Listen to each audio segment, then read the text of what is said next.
Hallelujah. यीशु मसीह अच्छा है। यीशु मसीह बहुत अच्छा है। उसकी दया हम सब पर, उसका अनुग्रह हम सबको संभाले हुए है। परमेश्वर को धन्यवाद फिर से एक बार रविवार की इस आराधना के लिए जो उसकी दया में मिली है। बहुत खुशी होती है, आनंद मिलता है जब हम दूर रहते हुए भी पवित्र आत्मा में एक मन होके अपने जीवित परमेश्वर की आराधना करने के लिए जमा होते हैं। परमेश्वर को धन्यवाद। विश्वास है आप सब जितने लोग इस माध्यम से इस आराधना से जुड़ रहे हैं, परमेश्वर ने आप पर अनुग्रह किया है। आप स्वस्थ हैं, तंदुरुस्त हैं और उसके अनुग्रह में आशीषित हैं। आइए प्रार्थना के साथ हम आज की बात को, आज की इस आराधना को शुरू करेंगे। प्रभु यीशु आपको बहुत बहुत बहुत धन्यवाद। हम सिर्फ धन्यवाद के साथ प्रभु जी आपके आंगनों में प्रवेश करते हैं, स्तुति करते हैं आपके फाटकों में। हमको संभाला है, सुरक्षित रखा है और फिर से एज अ चर्च कलीसियाई रूप में आपकी आराधना करने का और आपके वचन से सीखने का और विशेष तौर से इस पहले रविवार में आपकी मेज में शामिल होने का अनुग्रह दिया है। आपको धन्यवाद। फिर से प्रार्थना है आप दया करें, हम सब आपके जीवन को पा सकें, उस जीवन में बने रह सकें और उस जीवन में बढ़ सकें। इन अंत के दिनों में बहुत से लोगों को आशीषित करने के लिए यीशु मसीह के नाम से आमीन। परमेश्वर का धन्यवाद। फर्स्ट संडे है, लॉर्ड सपर है। मैं विश्वास करता हूँ आप अपने परिवारों के साथ में अपने घर में लॉर्ड सपर की तैयारी, प्रभु की मेज की तैयारी के साथ में हैं, जूस लेके, रोटी लेके, ताकि आज की आराधना के अंत में हम सब मिलके प्रभु की मेज में शामिल हों और प्रभु के जीवन को प्राप्त करें। आइए हम फिर से याद दिला दूं, फर्स्ट संडे है। टाइट्स, ऑफरिंग्स भी आप अपने हाथों में लेके रखेंगे। आराधना के बाद हम उनके लिए प्रार्थना करेंगे। ये समय है जब हम ब्रदर जैक के साथ में आज सब फिर से एक बार मिल के सर्वशक्तिमान परमेश्वर की स्तुति और आराधना करें। प्रभु यीशु मसीह के पवित्र नाम में आज की इस सुबह की आराधना में एक बार फिर से आप सबों का हार्दिक स्वागत। परमेश्वर का धन्यवाद। परमेश्वर के लिए हमारा परमेश्वर सच में अद्भुत प्रभु है। उसके तुल्य दूसरा और कोई भी नहीं है मेरे प्यारों। और उसका वचन कहता है भजन संहिता उसके 9वें अध्याय की पहली और दूसरी पद में, हे यहोवा परमेश्वर, मैं अपने पूर्ण मन से तेरा धन्यवाद करूंगा। मैं तेरे सब आश्चर्य कर्मों का वर्णन करूंगा। मैं तेरे कारण आनंदित और प्रफुल्लित होऊंगा। हे परम प्रधान, मैं तेरे नाम का भजन गाऊंगा। मैं तेरे नाम का भजन गाऊंगा। क्यों गाऊंगा? क्योंकि बहुत जल्द वो दिन आने वाला है जब प्रभु यीशु मसीह बादलों पर आएगा और उसके लिए हम सबों को आनंद के साथ अपने आप को तैयार करना है। इसलिए आइए मिलकर गीत को गाएंगे। आनंद से भरकर जाएंगे हम सब गाते हुए सिय्योन की तरफ।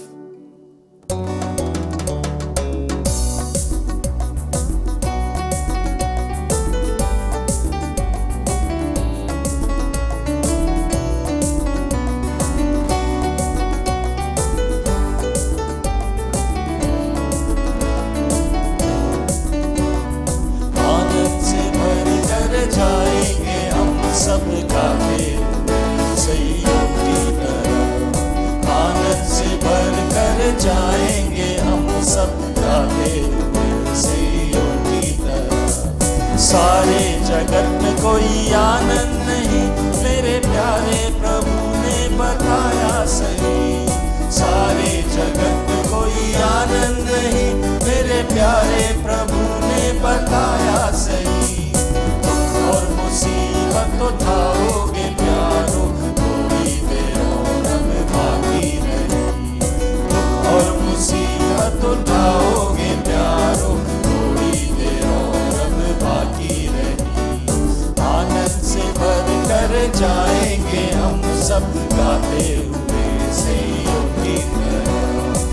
मिस्र को छोड़कर भाइयों पार अब चलो और बंजर जमीन में सिर्फ डेरा करो। मिस्र को छोड़कर भाइयों पार अब चलो और बंजर जमीन में सिर्फ डेरा करो। कनान के देश पर नजर उठाओ क्योंकि हमें यहाँ सदा रहना है। कनान के देश पर नजर उठाओ क्योंकि हमें यहाँ सदा रहना नहीं। आनंद से भर कर जाएंगे हम सब गाते हुए सैयों की तरह। मारा रफीदी में आओगे लेकिन यीशु पर पूरा भरोसा करो। मारा रफीदी में आओगे लेकिन यीशु पर पूरा भरोसा करो। वही ले जाएगा वही बचाएगा, फायदा कभी उसका डरना नहीं। वही ले जाएगा वही बचाएगा, फायदा कभी उसका डरना नहीं। आनंद से भर कर जाएंगे हम सब गाते हुए सैयों की तरह। यीशु के साथ साथ आगे बढ़ो और मिस्र की इच्छाओं को छोड़ो सभी। यीशु के साथ साथ आगे बढ़ो और मिस्र की इच्छाओं को छोड़ो सभी। तबेरा के दिनों के पापों में भाइयों तुम्हारे जिसमें लोग नहीं। तबेरा के दिनों के पापों में भाइयों तुम्हारे जिसमें लोग ही नहीं।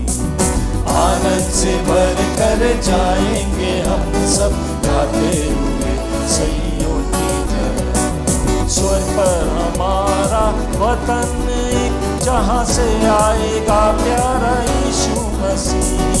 स्वर्ग पर हमारा वतन जहाँ से आएगा प्यारा यीशु मसीह। सैयोन के गीत हम गाएंगे मिलकर, दुख और तकलीफ वहाँ होंगे नहीं। सैयोन के गीत हम गाएंगे मिलकर, दुख और तकलीफ वहाँ होंगे नहीं। आनंद से भर कर जाएंगे हम सब गाते हुए सैयों की तरह। बोलो यीशु मसीह की, यीशु मसीह की।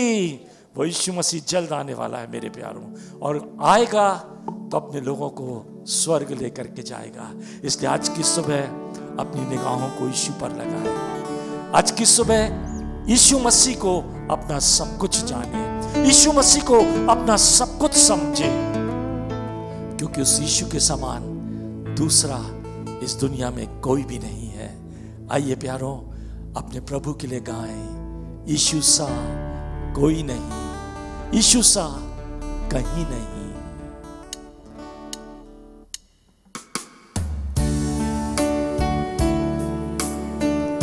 आज की सुबह दिल से, आत्मा और सच्चाई से अपने प्रभु को खोजें मेरे प्यारों।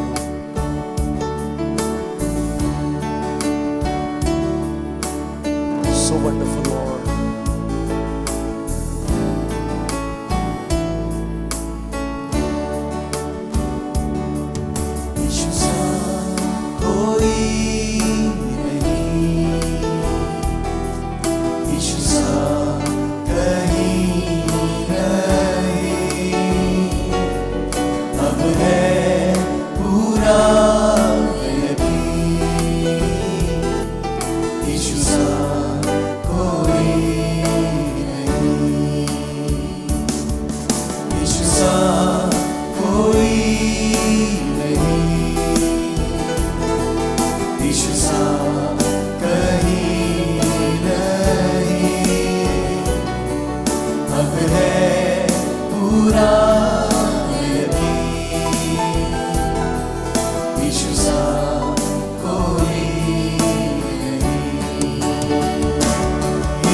आपके जीवन में कुछ ऐसा अंधेरा पिछले दिनों में घिर गया है, जिस अंधेरे के कारण से आप अपने अंदर में टूट गए हैं, अपने अंदर में बिखर गए हैं, आपको कुछ भी नहीं समझ में आ रहा अब आगे क्या होगा, आगे मैं कहां पहुंचूंगा। लेकिन आज की सुबह विश्वास करें, यीशु है। यीशु अंधेरे में रोशनी बनकर आया आपके लिए, यीशु अंधेरे में जीवन बनकर आया आपके लिए। जहां आपके लिए सब कुछ शून्य हो चुका है, वहां यीशु परिपूर्णता लेकर आया। अंधेरों में तू रोशनी है, तू ही मंजिल, तू रास्ता भी है, तू है जहां न कुछ कमी है, तेरा ही नाम जिंदगी है।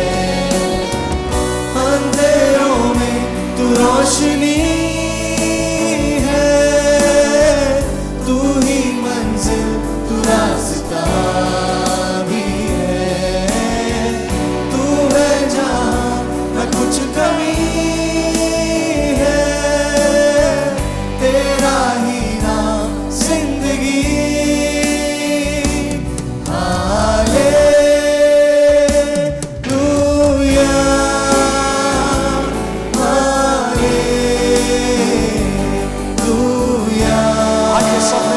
एक साथ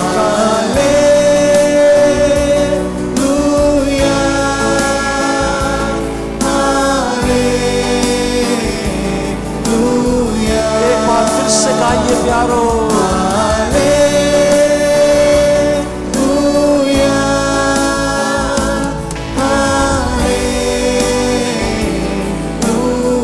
एक बार फिर से गाए प्यारो।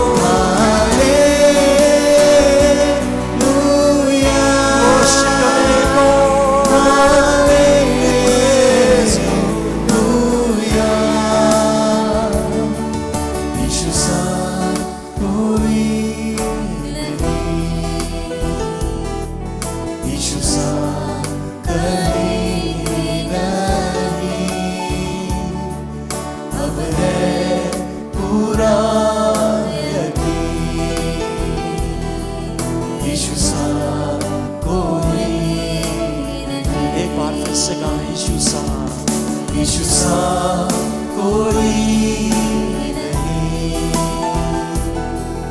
यीशु सा कहीं नहीं, अब है पूरा यकीन,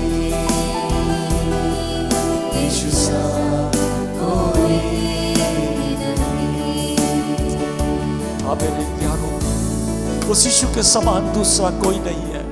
आज की सुबह आप यीशु पर अपना पूरा भरोसा रख सकते हैं मेरे प्यारों। यीशु मसीह पर पूरा ईमान रखें आज की सुबह, क्योंकि जिन्होंने यीशु मसीह पर भरोसा रखा वे कभी लज्जित नहीं हुए, वे कभी भी नीचे नहीं गिरे, लेकिन यीशु ने उनको ऊंचा उठाया, ऊंचा उठाया और ऊंचा उठाया।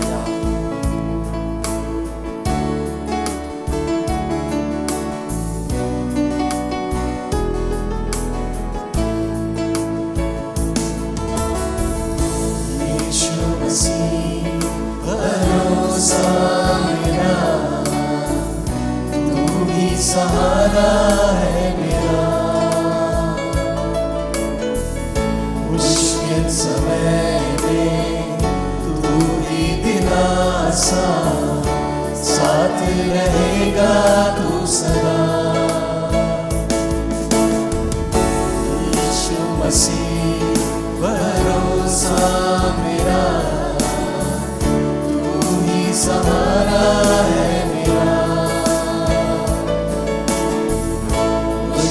समय में तू ही दिलासा, साथ रहेगा तू सदा। करुणा भलाई तेरी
सच में आपका नाम सबसे ऊंचा नाम है। यीशु आपका नाम सबसे प्यारा नाम है। यीशु आपका नाम सबसे अद्भुत नाम है यीशु।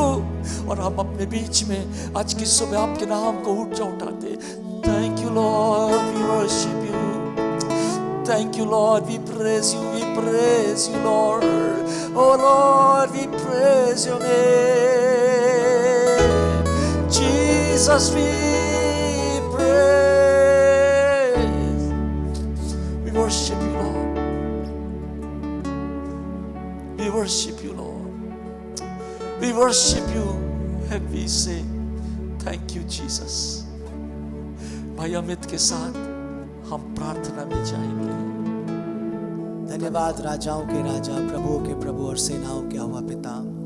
आज सुबह एक बार फिर से हम आपके चरणों में आके आपको दंडवत करते हैं प्रभु। आपकी स्तुति, प्रशंसा, तारीफ और जय जयकार करते हैं।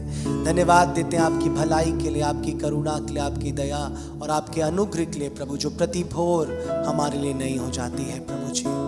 धन्यवाद आपके अगापे प्यार के लिए प्रभु। धन्यवाद आपकी विश्वास योग्यता के लिए। धन्यवाद आपके क्रूस के लिए। धन्यवाद आपके कांटों के ताज के लिए। धन्यवाद उन कीलों के लिए। धन्यवाद कोड़ों के लिए प्रभु। धन्यवाद उस कीमत के लिए जो आपने हमारे लिए क्रूस पर चुकाई है प्रभु जी। आज आपके अद्भुत प्यार के लिए हम हृदय से धन्यवाद देते हैं प्रभु। हम अविश्वास योग्य हो जाते हैं, लेकिन आप सदा विश्वास योग्य बने रहते हैं प्रभु। आज कलीसिया आपके चरणों में आके आपको हृदय से धन्यवाद देती है, आपकी हर एक भलाई के लिए प्रभु, आपके अद्भुत प्यार के लिए, जिस प्यार में आप हमें बलवंत करते हैं, सामर्थ्य देते हैं, अभिषेक से भरते हैं प्रभु जी, ताकि हम सब मिलकर यूं ही प्रतिदिन हर क्षण हर पल आपके बड़े नाम को ऊंचा उठा सकें। हर परिस्थिति में पिता आज सहायता करें, जब हम सब कठिन समयों में संकटों और क्लेशों से घिरे हुए हैं प्रभु, लेकिन हम विश्वास करते हैं इन सब समयों में भी आपकी करुणा ने हमें थामा हुआ है। धन्यवाद आपके प्यार के लिए प्रभु।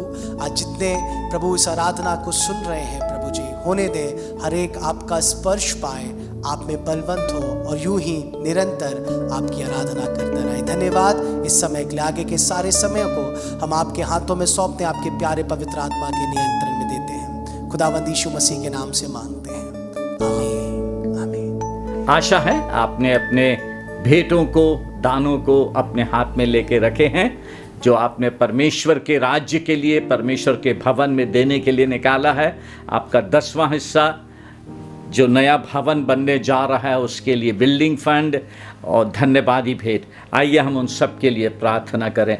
प्रभु यीशु, धन्यवाद, धन्यवाद और धन्यवाद। आपके लोगों ने प्रभु आपके राज्य की बढ़ती के लिए आपके भवन में ये भेंट अर्पण के लिए लाए हैं। प्रभु यीशु, आप इसको ग्रहण करें।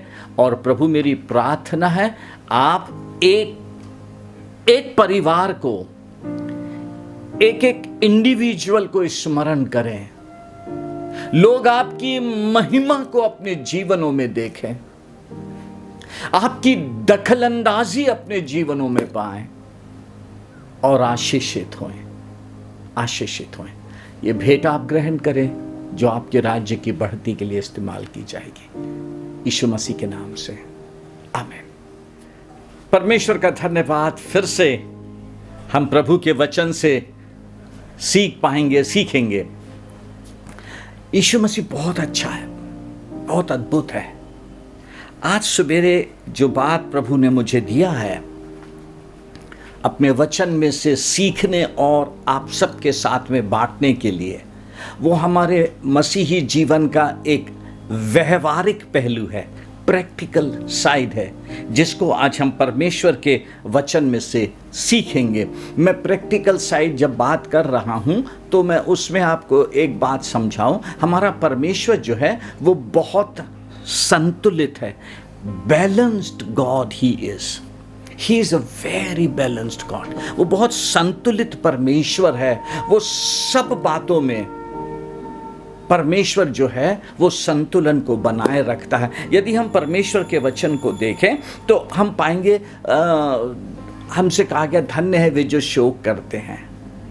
तो यदि वो शोक करने की, आंसू बहाने की बात करता है ना, तो उसी के साथ में आनंद की बात भी करता है। वो बाइबल में लिखा है भजन संहिता 30 अध्याय और उसकी 5वीं आयत में, वीपिंग में endure for a night but joy cometh in the morning.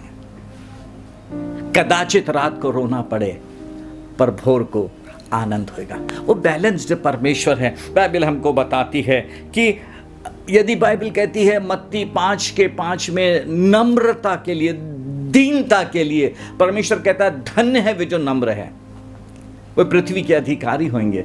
तो दूसरी तरफ 2 कुरिन्थियों 3 अध्याय और 18वीं आयत में वो महिमा की बात भी करता है। यदि वो हमसे अपेक्षा करता है कि हम नम्र हों, तो साथ ही में वो हमको महिमा की आशीष भी देता है, महिमा की बात भी कहता है। हम जानते हैं बाइबल में लिखा है भजन संहिता उसका 30वां अध्याय और उसकी 11वीं आयत में दाऊद बोलता,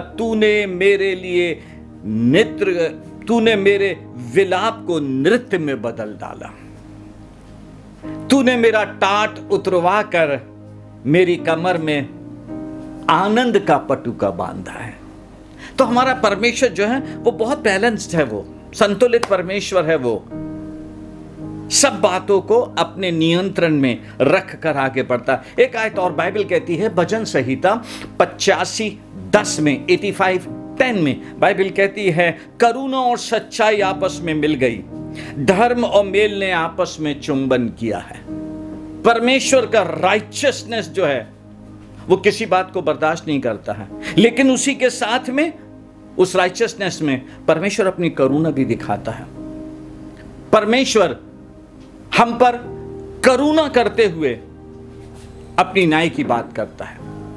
तो परमेश्वर बहुत संतुलित परमेश्वर है। आइए अब हम जब समझ रहे हैं इस बात को कि हमारा परमेश्वर बहुत संतुलित बैलेंस्ड परमेश्वर है, तो फिर हमारे मसीही जीवन में प्रैक्टिकल साइड,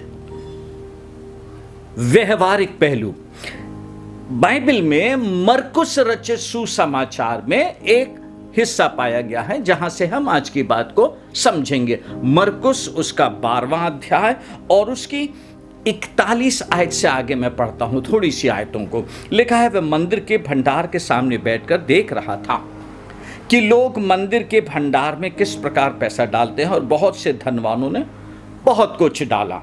इतने में कंगाल विधवा ने आकर 2 दमड़ियां जो एक अधेले के बराबर होती है डाली। जब यीशु मसीह इस दुनिया में था, आज से 2020 साल पहले, तब बाइबल कहती है एक वाक्य उसके जीवन में आया जब यीशु मसीह मंदिर में गया। और जब वो मंदिर में गया तो यहां पर लिखा हुआ है वो मंदिर में बैठकर देख रहा था। क्या देख रहा था? वहां से हम प्रैक्टिकल साइड क्रिश्चियन लाइफ का सीखेंगे।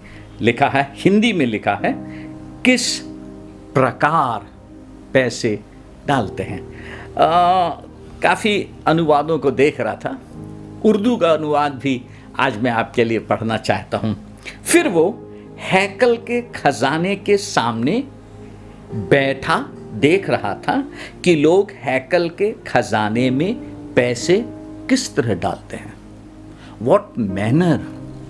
आप जब परमेश्वर की उपस्थिति में जाते हैं, आप जब परमेश्वर के मंदिर में जाते हैं, आप जब अपने प्रार्थना में, अपने डिवोशन के समय में परमेश्वर की उपस्थिति में जाते हैं, आज के प्रैक्टिकल साइड में जो प्रभु हमको सिखा रहा है, परमेश्वर देखता है हम किस प्रकार का व्यवहार करते हैं। चाहे वो रविवार की आराधना परमेश्वर के भवन में हो, चाहे वो किसी दूसरी मीटिंग्स हो, कॉटेज प्रेयर मीटिंग हो, दूसरी मीटिंग्स हो जिसमें आप जाते हैं, या फिर वो आपका व्यक्तिगत परमेश्वर के साथ का समय हो, या फिर आपके रोज के मसीही जीवन का चाल हो, प्रतिदिन प्रार्थना से बाहर निकलने के बाद का आपका चलन है। ध्यान रखें, हमारा परमेश्वर देखता है हम किस प्रकार काम करते हैं।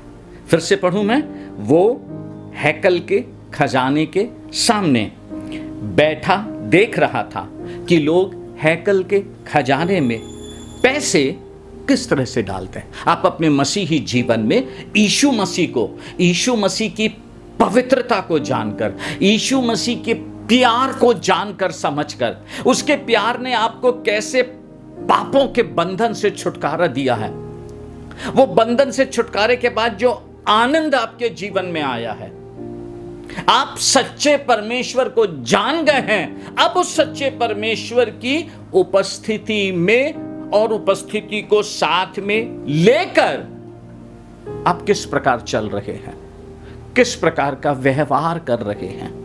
क्योंकि बाइबल कहती है परमेश्वर प्रभु यीशु मसीह उसको देखता है। And behave how the people cast money into the treasury. वो देखता है, वो बहुत अच्छे से देखता है परमेश्वर। लेकिन परमेश्वर या प्रभु यीशु मसीह हमें कैसे देखता है, उस बात को विस्तार से सीखने से पहले बाइबल जब मैं पढ़ रहा था तो मुझे बहुत सारी ऐसी जगह भी मिली कि हम भी, या पुराने शुरुआत के समय में जब यीशु मसीह इस दुनिया में था, उस समय भी जो लोग थे ना, आराधनालय में उनका कैसा व्यू पॉइंट था, उनका नजरिया क्या होता था आराधनालय में, वो किस प्रकार की दृष्टि रखते थे। 2-3 जल्दी से बाइबल में से उदाहरण आपको दूं और फिर हम आज की बात में आगे जाएंगे। बाइबल हमको बताती है मरकुस के 3 अध्याय की पहली 6 आयतों में यीशु मसीह आराधनालय में गया उपदेश देने के लिए। वहां पर एक सूखे हाथ वाला मनुष्य था। 3 अध्याय की पहली 6 आयतों में लिखा है, और लिखा वे सबत के दिन की बात है, ये सबत के दिन की बात है। जो आराधनालय के लीडर्स थे वो सब देख रहे थे, देखे वह सब के दिन उसे चंगा करता है कि नहीं। उसने सूखे हाथ वाले मनुष्य से कहा बीच में खड़ा हो जा, और उनसे कहा क्या सबके दिन भला करना उचित है या बुरा करना, प्राण को बचाना या मारना? पर वे चुप रहे। तब यीशु मसीह उनके मन की कठोरता से उदास होकर उनको क्रोध से चारों ओर देखा और उस मनुष्य से कहा अपना हाथ बढ़ा। उसने बढ़ाया और उसका हाथ चंगा हो गया। लेकिन बाइबल कहती है उसके बाद फरीसी बाहर जाकर तुरंत हेरोदियों के साथ उसके विरोध में सम्मति करने लगे। कुछ भी नहीं हुआ, ना उस व्यक्ति ने कुछ भारी सामान उठाया, कुछ भी नहीं, जो सबत के दिन के उस समय जो लॉ था उसको तोड़े। बट क्योंकि वो उनको पसंद नहीं आया, मनुष्यों का नजरिया, जो बात उनको पसंद नहीं आती है, उनकी प्रतिष्ठा को ठेस पहुंचा देती है, उनके पावर को ठेस पहुंचा देती है, वो पसंद नहीं करते लोग। बाइबल में लिखा हुआ है लूक उसके 13वें अध्याय की 10 आयत से आगे लिखा हुआ है, फिर से वह सबके दिन एक आराधनालय में उपदेश कर रहा था। एक कुबड़ी स्त्री थी वहां पे जो 18 वर्ष से दुर्बल करने वाली दुष्ट आत्मा से ग्रसित थी। यीशु ने उसे बुलाया और कहा, हे नारी, तू अपनी दुर्बलता से छूट गई।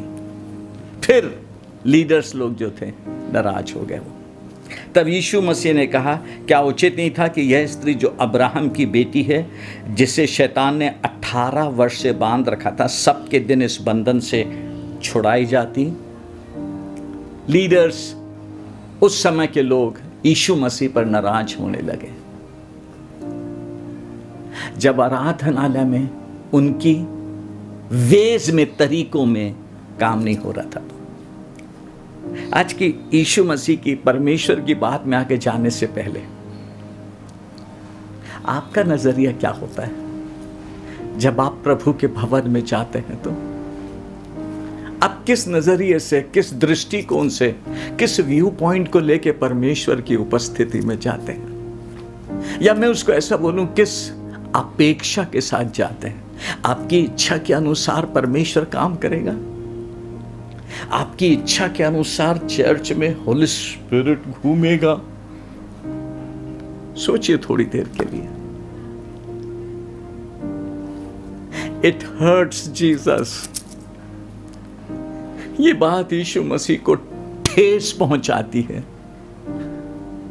जब हम अपनी इच्छा के साथ उसकी उपस्थिति में जाते हैं। इट हर्ट्स जीसस, जिसने अपना बलिदान चुपचाप आपके और मेरे लिए दिया है, हमको बचाने के लिए, हमारा पिता के साथ फिर से संबंध बनाने के लिए,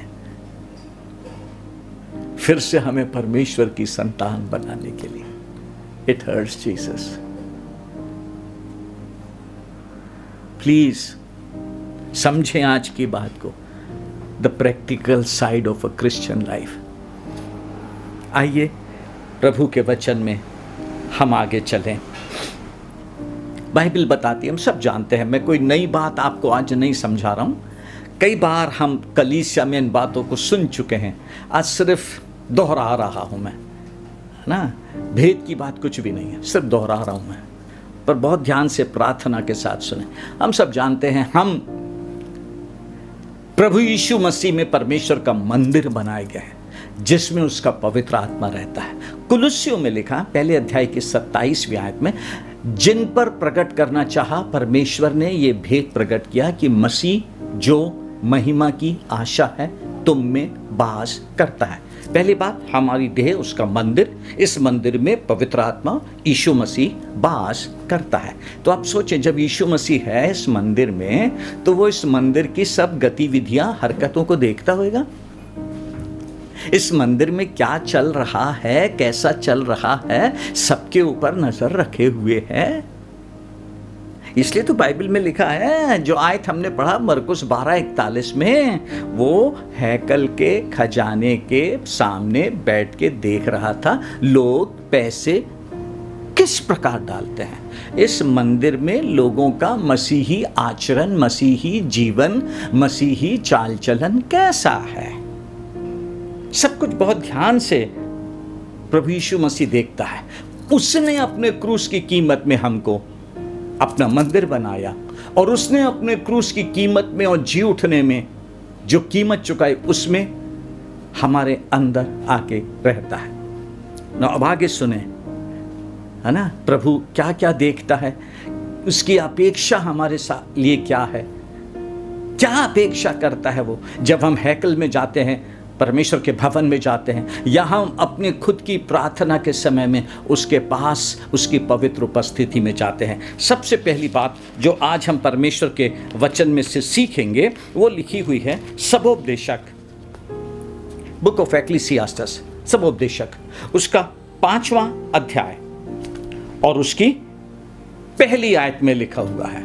ध्यान से सुने, सबोपदेशक 5:1, और जब तू परमेश्वर के भवन में जाए तब सावधानी से चलना, सुनने के लिए समीप जाना मूर्खों के बलिदान चढ़ाने से उत्तम है। As you enter the house of God, keep your ears open and your mouth shut. It is evil to make, ध्यान से, it is evil to make mindless offering to God. मूर्खों के बलिदान चढ़ाने से उत्तम है परमेश्वर के भवन में जाके सुनना और चुप होना। परमेश्वर देखता है कि जब हम उसके भवन में जा रहे हैं तो उसके भवन में हम किस प्रकार से जा रहे हैं। जाते ही साथ वहां की व्यवस्था को देखकर हमारा मूड अपसेट हो गया, जाते ही साथ वहां की कुछ बातें जो हमको अपेक्षा नहीं थी वो देखकर, अरे आज ये क्या हो गया, आज ऐसा क्या है चर्च में, ये क्या नई चीज है। प्लीज, आप वो देखने नहीं आए हैं चर्च, बाइबल से समझा रहा हूं मैं। आप अपने आप को आत्मा और सच्चाई से परमेश्वर की आराधना करने के लिए आए हैं। और सुने और समझें, कठोर बातें हैं, आपके दिल को चोट पहुंचेगी, अहम को चोट पहुंचेगी। आप जब आए, आपने सब कुछ देखा, आपको लगा ये क्या है सब कुछ,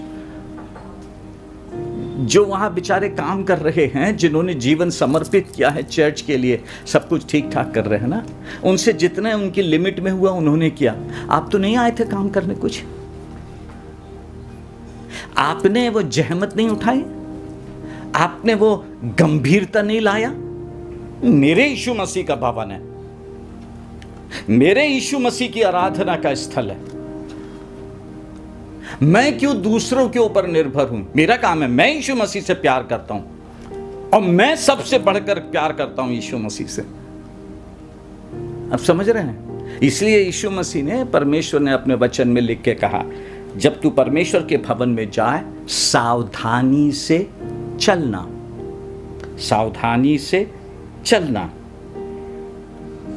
सुनने के लिए समीप जाना, सुनने के लिए समीप जाना। मूर्खों के बलिदान चढ़ाने से उत्तम है, क्योंकि वे नहीं जानते कि बुरा करते हैं। बहुत इंपॉर्टेंट है। बाइबल कहती है, हमको सिखाती है, जब परमेश्वर के भवन में जाना है तब हमें किस प्रकार से जाना है। बाइबल बताती है, भजन संहिता उसका 100वां अध्याय 4 और 5 आयत में लिखा है, उसके फाटकों से धन्यवाद और उसके आंगनों में स्तुति करते हुए प्रवेश करो। जब परमेश्वर के भवन में जा रहे हैं तब वहां की व्यवस्था को देखकर परेशान नहीं होए, लेकिन धन्यवाद के साथ आनंदित हृदय से, अरे वो छाल मारते हुए जाएं। कैसी भी व्यवस्था हो, मेरा यीशु मसीह अपनी दया में आज आएगा, क्योंकि मैं तैयारी के साथ आया हूं उसकी आराधना करने के लिए, और आज वो मेरी आराधना को ग्रहण करेगा।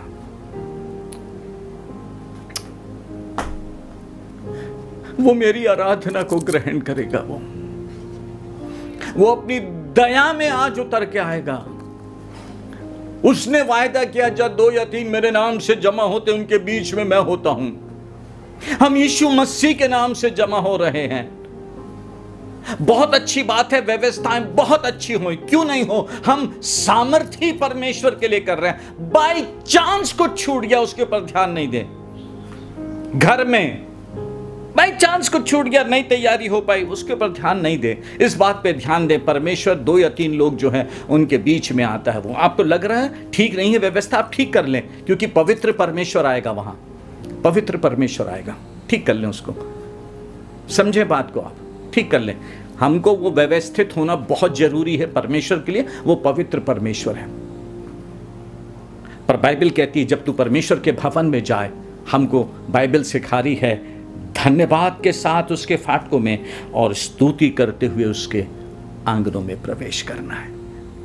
Thankful heart. आज फिर से अनुग्रह मिला है, फिर से दया हुई है, जीवित हैं, कि जीवित परमेश्वर की हम जीवित आराधना कर सकें। बहुत जरूरी है हमें इस सच्चाई को समझना और इस सच्चाई में आगे जाना। आगे हम परमेश्वर के वचन में से देखें। बाइबल हमको बताती है,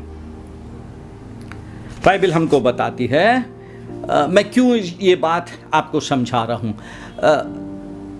शाऊल का समय जो था राजा का, वो ऐसे ही गुजर गया, लेकिन जब दाऊद का समय आया, जो परमेश्वर के मन के मुताबिक व्यक्ति है, तो बाइबल हमको बताती है 2 शमूएल में, जब वो राजा हो गया, उसके हाथ में पूरा राज्य आ गया, सबसे पहला काम दाऊद ने जो किया, वो परमेश्वर की वाचा का संदूक को लाने का काम किया।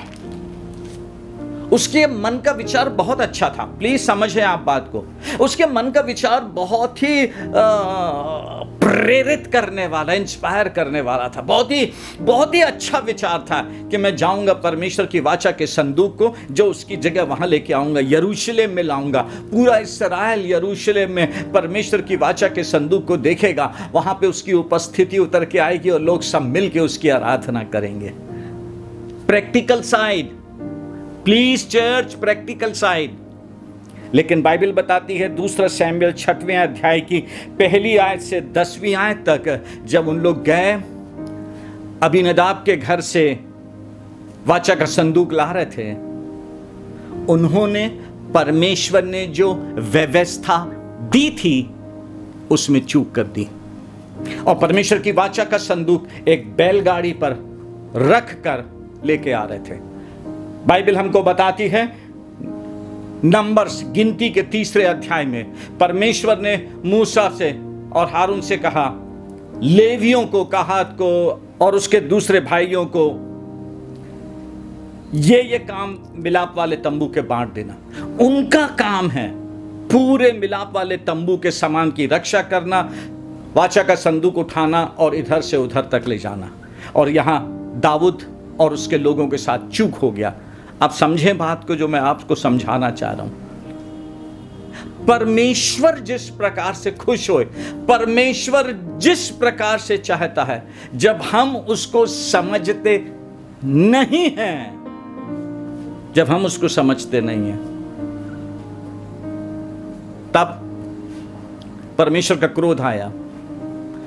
और जैसी बैलगाड़ी जा रही थी, बैलों ने ठोकर खाई, आर्क ऑफ कवेनेंट गिरने लगा। उज्जा ने हाथ बढ़ाया रोकने के लिए, परमेश्वर का क्रोध आया और उज्जा मर गया। आप समझ रहे हैं चर्च, हम अनुग्रह के जमाने में हैं, परमेश्वर के अनुग्रह में जी रहे हैं।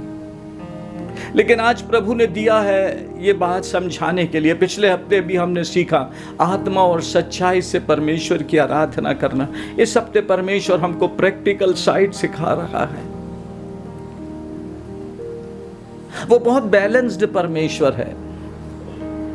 अब ध्यान रखें, वो हम पर अनुग्रह पे अनुग्रह, अनुग्रह पे अनुग्रह करता है, लेकिन वो चाहता है हम पौलुस के समान समझें, जो कहता है मैंने उसके अनुग्रह को व्यर्थ जाने नहीं दिया, व्यर्थ जाने नहीं दिया। हम भी उसके अनुग्रह को व्यर्थ जाने नहीं दें। उसने जो एक फ्रेम दिया है, हम उस फ्रेम में होके काम करें, उस फ्रेम को समझें। क्यों प्रभु हमसे ये बात चाह रहा है ना? देखें, हम बाइबल में लिखा हुआ है, बाइबल में लिखा हुआ है, थैंक यू फादर, फिलिपियों उसका 2 अध्याय, फिलिपियों उसका 2 अध्याय और उसकी 13वीं और 14वीं आयत में लिखा हुआ है। Hallelujah Jesus, hallelujah Jesus.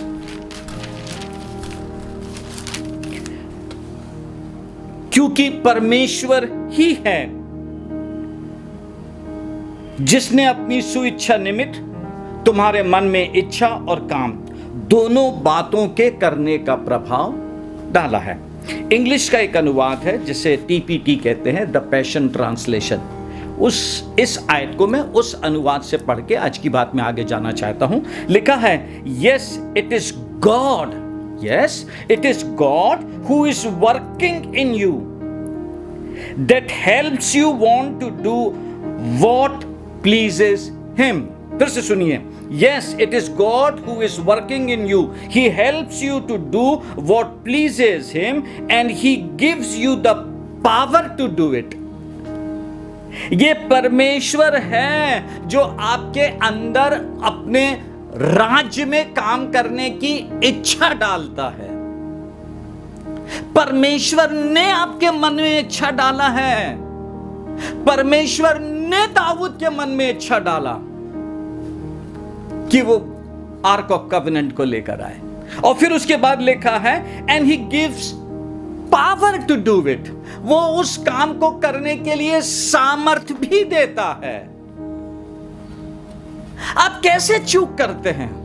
क्योंकि उसी के बाद 14वीं आयत में लिखा हुआ है, यह बात कहने के बाद पौलुस फिलिप की कलीसिया को लिख के बोलता है, इसलिए सब काम, ध्यान से, इसलिए सब काम बिना कुड़कुड़ाए और बिना विवाद के किया करो। आज आप जो कुछ भी कर रहे हैं प्रभु यीशु मसीह के लिए कर रहे हैं, जिसका आपके साथ प्यार हो गया है,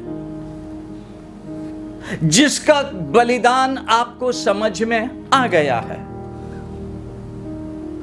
आप उसको समझ के कलीसिया में परमेश्वर के राज्य में सब कुछ कर रहे हैं। फिर से बोलूं, ध्यान से समझना, गलत नहीं समझना, उसको आप गलत अर्थ मत निकालें।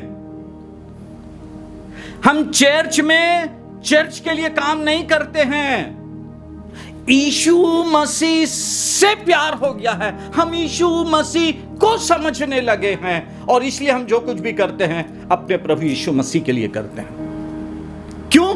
फिर से, yes it is God who is working in you. परमेश्वर है जो आपके अंदर कार्य कर रहा है। He helps you want to do what pleases him. उसको जो बात पसंद है ना, वो उसने आपके अंदर इच्छा डाली है, प्रेरित किया है। सुबह उठो भाई, चर्च है, आज संडे है, अभी तो फिलहाल हम लॉकडाउन में है, कोई बात नहीं। सुबह उठो, चलो 5 बजे जाओ चर्च में काम करो, कुर्सी जमाओ, सब झाड़ू पोछा करो, ड्रम जमाओ, कीबोर्ड जमाओ, सब कुछ करो। इट इज गॉड, परमेश्वर ने डाला आपके अंदर। नहीं तो हम कैसे इतने बड़े परमेश्वर के लिए कुछ कर सकेंगे? कैसे चर्च? आप समझ रहे हैं बात को? आगे लिखा हुआ है, दाऊद इस बात को समझ गया। बहुत ध्यान से सुने आज की बात है। दाऊद इस बात को समझ गया, जब उससे ये गलती हो गई ना, पहले भजन संहिता की एक आयत पढ़ता हूं, फिर उसके बाद उसने जो करेक्ट काम किया वो आपको बताऊंगा मैं। दाऊद कहता है भजन संहिता 119 में और उसकी 96 वर्ष में कहता है, भजन संहिता 119:96, हिंदी में पढ़ता हूं फिर इंग्लिश में पढ़ूंगा। जितनी बातें पूरी जान पड़ती हैं, जितनी बातें पूरी जान पड़ती हैं, उन सबको तो मैंने अधूरी पाया है। जितनी बातें पूरी पाई जाती हैं, उन सबको मैंने अधूरी पाया है, परंतु तेरी आज्ञा का विस्तार बड़ा है। अब इंग्लिश में सुने, आप समझेंगे। I have learned that there is nothing perfect. I have learned that there is nothing perfect in this imperfect world. कुछ भी सिद्ध नहीं है, nothing. ना मनुष्य के काम, कुछ भी नहीं। दाऊद समझ गया इस बात को। परमेश्वर ने उसको इस सच्चाई को रिवील्ड किया और लिखा, I have learned that there is nothing perfect in this imperfect world except your words, for they bring such fantastic freedom into my life. तेरे वचन को, तेरी आज्ञाओं को, तेरी प्रतिज्ञाओं को, तेरे वायदों को छोड़ के और कुछ भी इस दुनिया में परफेक्ट नहीं है, परफेक्शन नहीं है। आप समझ रहे हैं बात? लेकिन सिर्फ परमेश्वर का वचन और इस वचन में जो उसके वायदे हैं, इस वचन में जो उसके वायदे हैं वो परफेक्ट है। एक भी इधर से उधर नहीं जाएगा, एक भी नहीं जाएगा। इसलिए यीशु मसीह ने कहा, आकाश और पृथ्वी टल जाएं, मेरा एक भी वचन नहीं टलेगा, एक भी वचन नहीं टलेगा। हम इम्परफेक्ट वर्ल्ड में हैं और कुछ भी चीज इसमें सिद्ध नहीं है, पूर्ण नहीं है। दाऊद समझ गया, इसलिए जब उससे गलती हो गई बहुत उदास हो गया हूं, 2 सैमुएल में। लेकिन उसको बाद में पता लगा, ओबेदेदोम के घर में वाचा का संदूक है, 3 महीने से, और उसके पास आशीष आ गई। बोला नहीं, परमेश्वर के वायदे सच्चे हैं, मुझसे गलती हो गई, अब मैं उसके नियम के अनुसार जैसा उसको पसंद है करूंगा। लेवियों से बोला, बहुत क्लियरली लिखा हुआ है वहां पर 2 सैमुएल में उसके 6वें अध्याय में। जल्दी से मैं निकाल के आपके लिए पढ़ता हूं। 2 सैमुएल उसका 6वां अध्याय लिखा हुआ है, तब दाऊद राजा को 12वीं और 13वीं आयत में, तब दाऊद राजा को यह बताया गया कि यहोवा ने ओबेदेदोम के घराने पर और जो कुछ उसका है उस पर भी परमेश्वर के संदूक के कारण आशीष दी है। तब दाऊद ने जाकर परमेश्वर के संदूक को ओबेदेदोम के घर से दाऊदपुर में आनंद के साथ पहुंचा दिया। सुने कैसा पहुंचाया। जब यहोवा का संदूक उठाने वाले 6 कदम चल चुके, तब दाऊद ने एक बैल और एक पला पोसा हुआ बछड़ा बलि कराया। जिस प्रकार से परमेश्वर के वचन में लिखा है, लेवी परमेश्वर की वाचा का संदूक उठाएंगे, उस प्रकार से दाऊद ओबेदेदोम के घर से वाचा का संदूक यरूशलेम में लाया। परमेश्वर खुश हो गया। डू थिंग्स, काम करें उस प्रकार से जिससे परमेश्वर खुश होता है। अपनी खुशी को, अपने नाम को, है ना, अपनी प्रतिष्ठा को नहीं लाएं। बाइबल में लिखा है सबके काम परखे जाएंगे और जो परमेश्वर की इच्छा के काम वाले हैं वो बचेंगे, नहीं तो सब आग से जल जाएंगे, सब जल जाएंगे। नहीं करें, बी प्रैक्टिकल। बाइबल में इसीलिए ये मरकुस में ये पोषण आया है, हैकल के खजाने के सामने बैठकर देख रहा है किस प्रकार पैसा डालते हैं। Which way we are doing? आप समझ रहे हैं बात को? आप यदि देखें उत्पत्ति से देखना शुरू करें, आप पाएंगे परमेश्वर बदलता नहीं है, बिल्कुल नहीं बदलता। मैं एक कंपैरिजन बोलूं आपको, बहुत छोटी सी बात समझा रहा हूं, 2 उदाहरण के साथ समाप्त करूंगा। एक कंपैरिजन समझाऊं मैं आपको। नए नियम में अनुग्रह आ गया, ठीक है, नए नियम में अनुग्रह आ गया और उस अनुग्रह में कलीसिया का निर्माण हो गया। और जब इस कलीसिया का, परमेश्वर की प्रभु की कलीसिया का निर्माण हुआ, तब पवित्र आत्मा का इतना फ्लो था, इतनी अद्भुत उपस्थिति थी। बाइबल में लिखा सब आनंदित थे। लेकिन एक बार ऐसा हो गया, प्रेरितों के काम 5वें अध्याय में लिखा है, हनन्याह और सफीरा उन्होंने जमीन बेची। उस समय पर विश्वासियों की मंडली में आपस में यह बातचीत हुई, आपस में यह समझौता हुआ, बोलूं मैं, या सबने आपस में बातचीत करके ये निचोड़ पे आ गए कि भाई जिसकी भी जो भी जमीन है वो बेचेगा और पैसा जो है कलीसिया में लाया जाएगा। सब लोग वही कर रहे थे, जमीन बेचते, पूरा पैसा कलीसिया में लाते। हनन्याह और सफीरा ने भी जमीन बेची, लेकिन उनके मन में लालच आ गया। ये सोचा कि परमेश्वर को क्या मालूम पड़ेगा, उसके चेले पतरस, याकूब, यूहन्ना को क्या मालूम पड़ेगा। अक्सर मैंने देखा है अपने 23 साल के पास्टोरियल लाइफ में, अक्सर कलीसिया के लोग इस बात को भूल जाते हैं, नजरअंदाज कर देते हैं, और यही थॉट आता है पास्टर को कैसे मालूम पड़ेगा। और फिर वो अपनी मन की जो है कर लेते हैं। उनको ये नहीं मालूम परमेश्वर है एक, उसका पवित्र आत्मा है, उसके पवित्र आत्मा का चलन है जो सब बातों को उजागर कर देता है। फर्क इतना है, उस समय का उजागर बहुत भयानक था। हनन्याह सफीरा पैसा लेकर आए और हनन्याह से पतरस ने पूछा, क्या तुमने जमीन इतनी में बेची? बोला हाँ। पतरस ने बोला, तूने पवित्र आत्मा से झूठ बोलने की जहमत कैसे की? ठक, वहीं गिरा, मर गया वो। प्रैक्टिकल साइड मसीही जीवन का। यीशु मसीह आपके अंदर रहता है, आपकी देह को अपना मंदिर बनाया है। आपके लीडर्स नहीं देख रहे होंगे, पास्टर्स नहीं देख रहे होंगे, पेरेंट्स नहीं देख रहे होंगे। प्रभु यीशु जिसने उद्धार का काम आपके जीवन में किया है, वो देखता है, वो देखता है और जरूरत पड़ने पर खुलासा कर देता है। उसकी पत्नी सफीरा आई उसके बाद, पतरस ने उससे पूछा, उसने भी बोली हाँ। पतरस ने बोला, तुम दोनों ने एक का क्यों किया? ठक, खत्म हो गई वो। आप समझ रहे हैं बात को चर्च? जो आयत प्रभु ने दिया और जिससे सब बात आई है, वो हैकल के खजाने के पास बैठ के देख रहा है। He is watching, he is watching, he is watching। किस प्रकार से लोग मसीह की कलीसिया में बिहेव करते हैं। At what manner you behave in the church। किस प्रकार से करते हैं। आप दूसरी तरफ देखें, मैंने कहा था कंपैरिजन बता रहा हूं, मसीह की कलीसिया में अनुग्रह के समय में दूसरी तरफ पुराने नियम में उस समय मसीह की कलीसिया नहीं बनी थी, उस समय लोग सिर्फ परमेश्वर को जानते थे।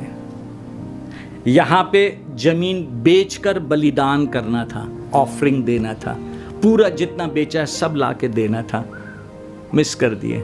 बाइबल कहती है उत्पत्ति के 6वें अध्याय में नूह के लिए लिखा है, उसने अपनी जमीन नहीं, उसने अपना पैसा नहीं, उसने अपना सब कुछ प्रभु को दे दिया, अपनी डिजायर्स प्रभु को दे दिया, इच्छाएं प्रभु को दे दिया, अपना समय प्रभु को दे दिया, अपनी प्रतिष्ठा प्रभु को दे दिया। सब कुछ उसका जो कुछ था, जो मनुष्य एक लालसा कर सकता है, इच्छा रख सकता है, नूह ने अपना सब कुछ बलिदान कर दिया। और जब परमेश्वर के सामने पृथ्वी को नाश करने का समय आया, आके नूह से बात किया, बोला मेरे सामने पृथ्वी को नाश करने का समय आ गया, लेकिन मेरे अनुग्रह की दृष्टि तुझ पर है। आज भी हम अंत के समय में हैं, जब प्रभु यीशु का दूसरा आगमन है, न्याय करने के लिए आ रहा है, पृथ्वी खत्म हो जाएगी, हम सब न्याय के लिए प्रभु के सामने खड़े होंगे। उन दिनों में नूह के लिए बाइबल एक बात कहती है, मैंने कई बार चर्च में बोला है, आज फिर से कहता हूँ, उत्पत्ति 6वें अध्याय की 8वीं आयत में लिविंग वर्जन में लिखा है, and Noah was a pleasure to the Lord. नूह परमेश्वर के लिए आनंद बन गया था, परमेश्वर के लिए आनंद बन गया था। परमेश्वर देखता था रोज ऊपर से नीचे, सारी दुनिया अपने में थी, सारी दुनिया अपने में एंजॉयमेंट में थी, एक अकेला नूह। वो उन लोगों को देख के वो उससे परेशान नहीं होता था, बोला नहीं, मुझे परमेश्वर चाहिए, मैं परमेश्वर के लिए हूं, मैं परमेश्वर के लिए हूं। बहुत बहुत अचंभित कर देने वाली बात है, क्योंकि एक अकेला जन, पूरी दुनिया एक तरफ, हम सब जानते हैं सिर्फ 8 प्राणी बचे और परमेश्वर ने पूरी दुनिया को खत्म कर दिया।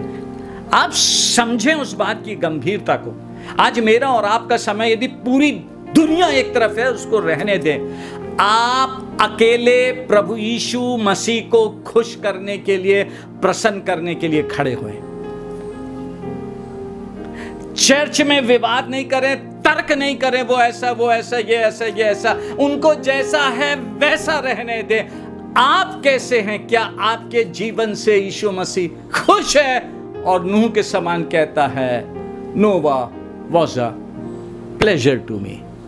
ये मेरा विश्वासी मेरे लिए आनंद की बात है, आनंद की बात है। सोचिए थोड़ी देर के लिए, दूसरों में दोष ढूंढना, दूसरों में गलतियां ढूंढना बहुत आसान है, लेकिन खुद को यीशु मसीह के लिए प्लेजर बना देना, आनंद बना देना, वो है मजे की बात, वो है मजे की बात। खुद को आनंद बना देना, खुद भी यीशु मसीह में आनंदित और यीशु मसीह भी मुझ में आनंदित। Hallelujah, hallelujah. आखिरी बात आज की, प्रभु की तरफ से जो आखिरी बात कहने के लिए मिली है, रादर उससे ही मैंने आज के इस वचन को पूरा पाया था, आखिर में उससे कह रहा हूं। वो बैठ के देखता है सब चीज। पहला विश्वासी इब्राहिम, जब परमेश्वर ने उसको बुलाया और वो सब कुछ छोड़कर परमेश्वर के पीछे चलने लगा, परमेश्वर की अपेक्षा थी उससे, एक्सपेक्टेशन था, ये मेरी प्रतिज्ञाओं को पकड़ के चलेगा। इस हिस्से से मुझे आज का पूरा वचन मिला है ना, इसीलिए बहुत गंभीरता से आखिरी बात कह रहा हूं। परमेश्वर कितना गंभीर है, वो सब चीजों को देखता है। लेकिन बाइबल बताती है, इब्राहिम से दो चीज़ें हम देखेंगे और सीखेंगे इब्राहिम के जीवन से। बाइबल बताती है, उत्पत्ति में उसके 16वें अध्याय में लिखा है, इब्राहिम ने सैरा की एडवाइस मान लिया और परमेश्वर की प्रतिज्ञा पूरी करने की सामर्थ्य को नजरअंदाज कर दिया। इश्माइल आ गया, एक वो नुकसान तो हो ही गया, लेकिन जब तैयार कर रहा था, पवित्र आत्मा बात कर रहा था, तो जो सबसे बड़ा दूसरा नुकसान हुआ, लिखा है, जब हाजिरा ने अब्राहम के द्वारा इश्माइल को जन्म दिया, उस समय अब्राहम 86 वर्ष का था। 17 अध्याय पहली आयत में लिखा है, जब इब्राहिम 99 वर्ष का हुआ। बहुत दर्दनाक बात है।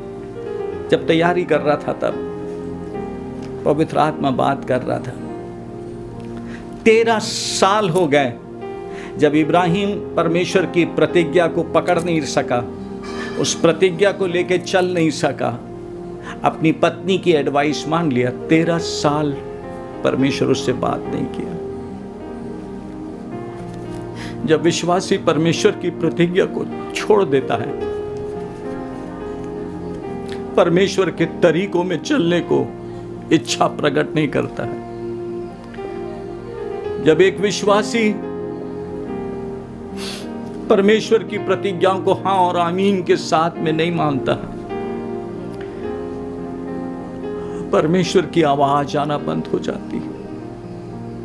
बहुत अफसोस के साथ बोलूं, आज मसीही जगत का यही हाल हो गया है। अब परमेश्वर के वायदे को, प्रतिज्ञाओं को सीरियसली नहीं लेते हैं। ही इज गॉड, और उसने जो कहा है वो हाँ और आमीन के साथ है। इसलिए तो कहाँ है, कहाँ हमको परमेश्वर की आवाज सुनने को मिलती है? कहाँ मिलती है रियल जेन्युइन असली आवाज परमेश्वर की?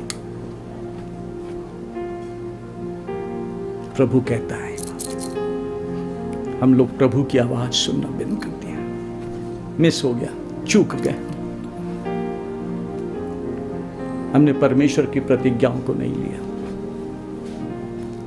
आप समझ रहे हैं बात चर्च? मिस हो गया, मिस हो गया इब्राहिम से।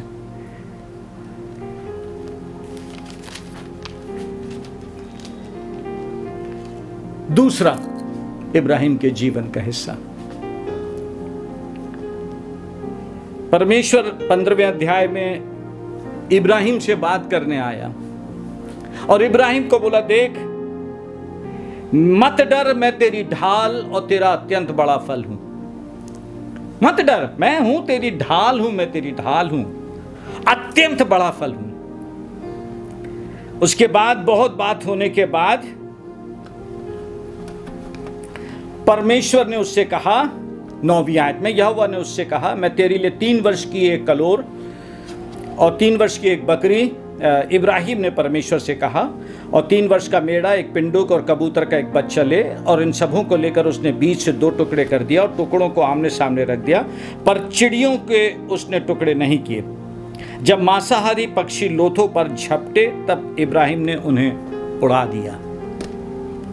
परमेश्वर ने कहा, उस बात को पक्का करने के लिए उसने एक वेदी बनाई, परमेश्वर के कहने के अनुसार ये सब चीजें उस पर रखा, और रखने के बाद लिखा है, मांसाहारी पक्षी दूर दूर से देख के उस प्रतिज्ञा की बात को झपटने के लिए आने लगे। समझे बात को? वो उनको उड़ाने लगा, भगाते रहा। बोला नहीं, मुझे मालूम, मेरे परमेश्वर ने कहा वो मेरी ढाल है, वो मेरा अत्यंत बड़ा फल है। हम ऐसे ही दौर से तो गुजर रहे हैं चर्च। कोरोना में हमको परमेश्वर ऐसा ढाल चाहिए। जब सब कुछ चला गया, नौकरी चली गई, पैसा चला गया, सब कुछ चला गया, हमें यह वचन चाहिए, मैं तेरा अत्यंत बड़ा फल हूं। अत्यंत बड़ा फल हूं। जब मांसाहारी पक्षी लोथों पर झपटे तब अब्राहम ने उड़ा दिया। जब सूर्य अस्त होने लगा, समय उसके हाथ से निकलने लगा। अब क्या होएगा? समय निकल गया। तब अब्राहम को भारी नींद आई और देखो अत्यंत भय और महाअंधकार ने उसे छा लिया। ऐसा लगता है हम उस जगह तक पहुंच जाते हैं, अब तो खत्म हो गया, सब हमारे हाथ से चला गया। यही वो समय होता है। लिखा हुआ है बड़े अंधकार ने छा लिया, घबरा गया इब्राहिम, भय ने उसे छा लिया। तब यहोवा ने अब्राहम से कहा, यह निश्चय जान, आज प्रभु का दास होके, प्रभु से वचन पाके मैं आज यीशु मसीह में आपसे कह रहा हूं, आप इस एहसास में यदि चलने लगे, मेरी देह परमेश्वर का मंदिर है, मेरा यीशु मसीह इसमें वास करता है, वो मेरी हर एक चीज को देखता है, और जो उसको मुझसे अपेक्षा है जब आप उसमें करने लगते हैं, जाने लगते हैं, उसकी प्रतिज्ञाओं को हाँ और आमीन के साथ में पकड़कर चलते हैं, चाहे पक्षी झपटे, दूसरे लोग आके सलाह दें, कुछ भी हो जाए, कुछ भी हो जाए, जब आप परमेश्वर की बात को पकड़कर चलते रहते हैं, तब परमेश्वर उतर के दर्शन देता है और कहता है, आज मैं परमेश्वर का दास होकर आपसे ये बात कह रहा हूं। और परमेश्वर ने कहा, तब यहोवा ने इब्राहिम से कहा, निश्चय जान कि तेरे वंश पराये देश में परदेशी होकर रहेंगे, मैं उन्हें इतने साल के बाद आशीष के साथ वापस लेकर आऊंगा। परमेश्वर अपनी बात को आपके जीवन में पूरा करेगा। परमेश्वर अपनी प्रतिज्ञा को आपके जीवन में पूरी करेगा, आपके जनरेशन में पूरी करेगा। उसने कहा है वो पूरी करेगा।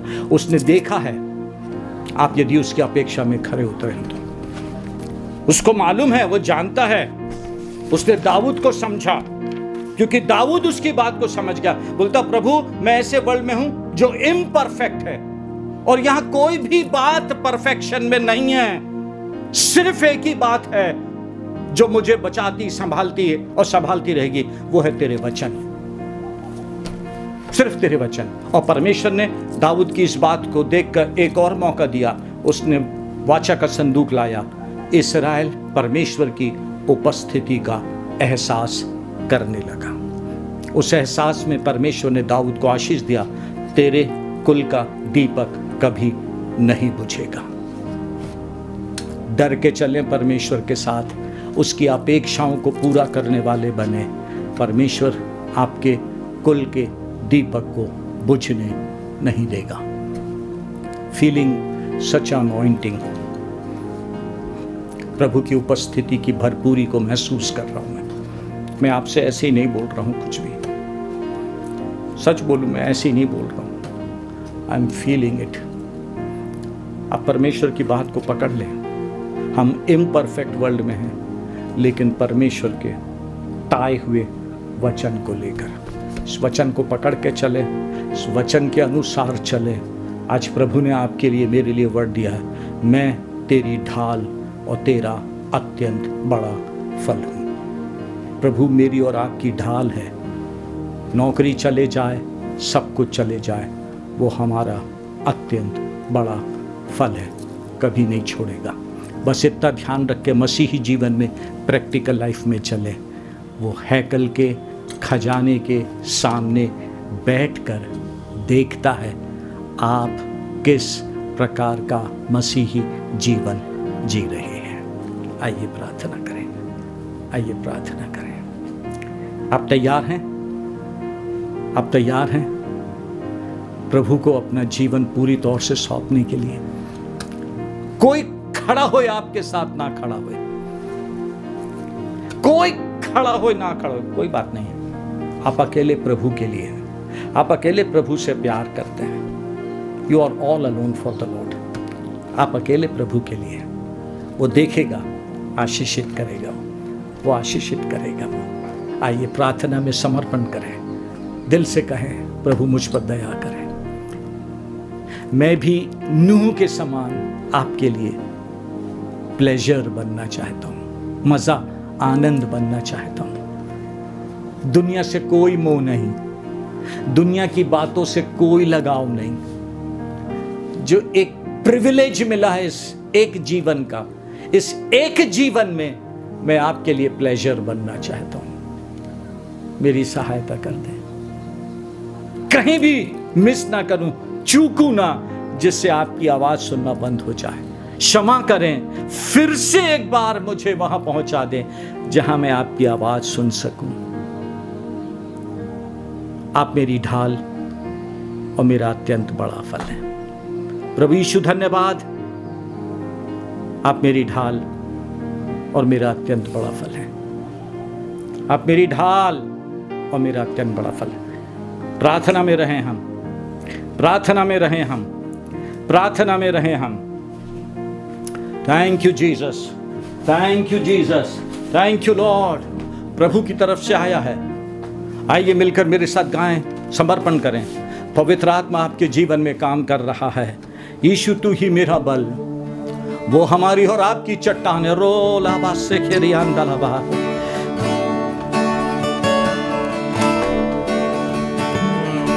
यीशु तू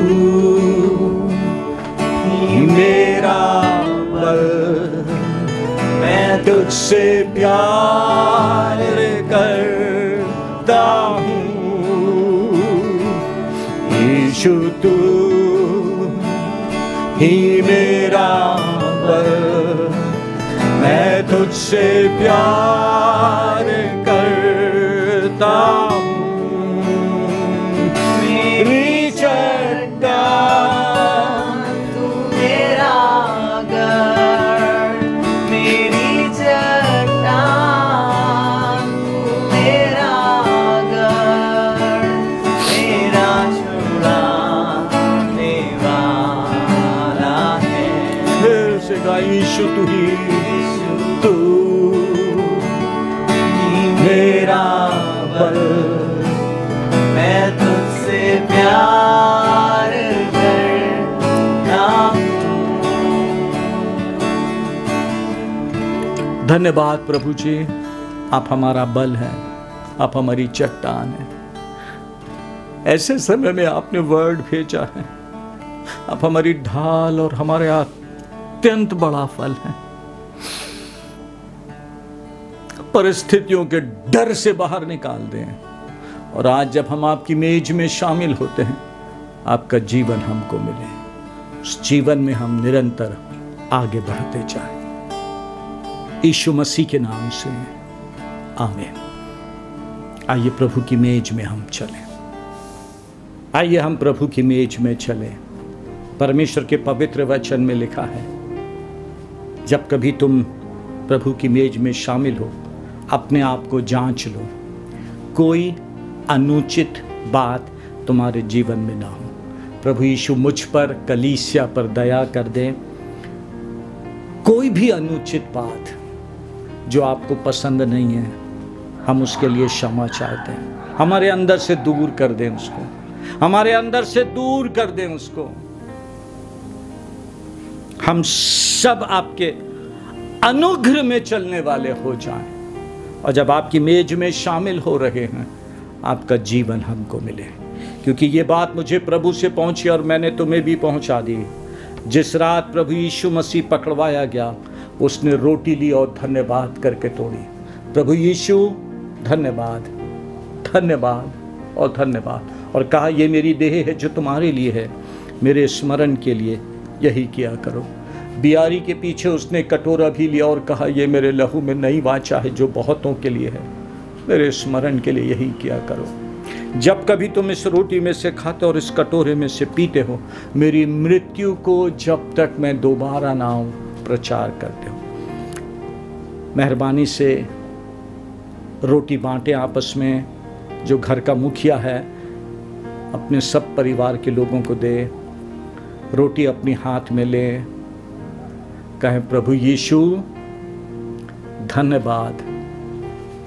फिर से एक बार अपना वचन मेरे पास भेजने के लिए। आप हमारी ढाल और हमारा अत्यंत बड़ा फल। धन्यवाद, धन्यवाद। डर से बचा ले, विश्वास से चलने का अनुग्रह दे। यीशु के नाम से एक साथ खाएं।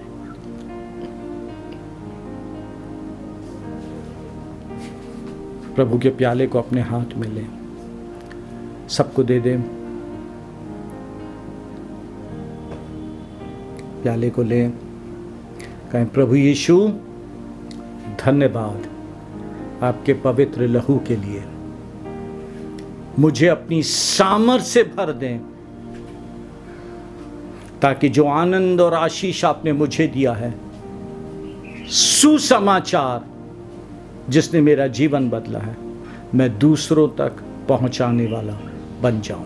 आपके आने से पहले, मेरे इस दुनिया से उठाए जाने से पहले, मैं सुसमाचार सुनाने वाला बन जाऊं। मैं सुसमाचार सुनाने वाला बन जाऊं। यीशु के नाम से एक साथ पिए।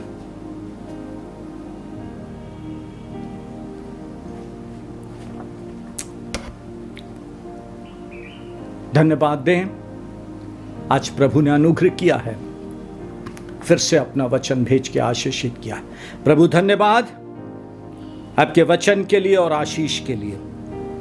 हम आपके वचन में बने रहें और चलते रहें और बढ़ते रहें। यीशु के नाम से आमीन। प्रभु यीशु मसीह का अनुग्रह, परमेश्वर पिता का प्रेम, पवित्र आत्मा की अटूट संगति और सहभागिता हम में से प्रत्येक के साथ अब से लेकर सदा तक बनी रहे। आमीन। Thank you so much and God bless you.